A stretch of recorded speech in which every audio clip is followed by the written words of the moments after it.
Sowing the mustard seed akomulundi ogwokubiri katabo President Museveni katongoza ku nkyalo ku Sena Hotel mu Kampala.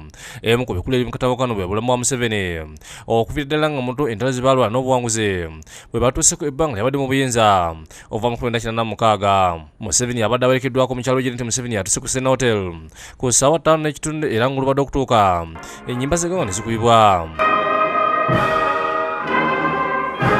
Balaze olutabi olulaga gyenvudde olutalo olwaleeta Museveni mu buyinza kyokka bakira buli we balaga amu ku bantu bebamanyi mu lutambi luno nga bakuba mu ngalo.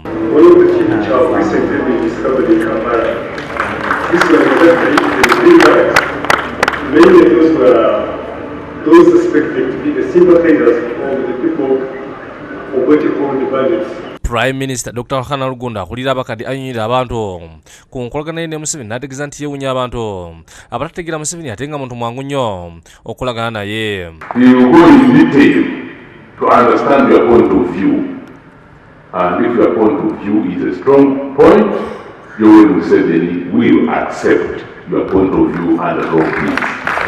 Lugunda ategeeza nti Museveni eggwanga lino yalijja mu matiga nga n'olwekyo abantu balina okumwongera obwagizi asobole okulitwala mu maaso. To pull Uganda out of a dungeon to a shining example on the continent should, without any doubt, be supported with overwhelming mandate. Museveni yategeeza nti ekitabo kino yakyewandiikira kennyini nga yeewala okukyusakyusa obubaka bwe n'okubuzaabuza mu Lungereza.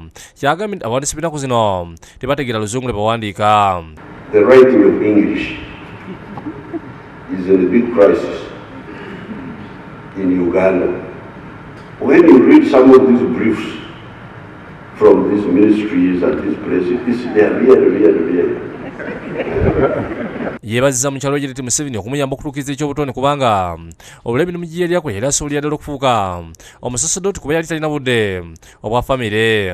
And I may have taken Ntagali's job earlier than him. If God had not given me another assignment, which I went to do. Oluvannyuma atongoza ekitabo kino ne yeebaza abamuyamba okukiwandiika okuva mu ggwanga ery'e Kenya. Don't take a picture with the publishing team. Take a picture with the publishing team.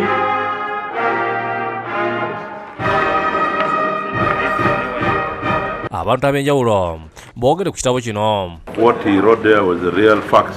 It's talking more about the modern issues, current issues, things that have been achieved that were not achieved in Uganda. Okulaga commitment y'omuntu wazze atambula mu kulembeze. Julius Kafuruma yakusakidde eggulu eno ku Lwabukedde TV.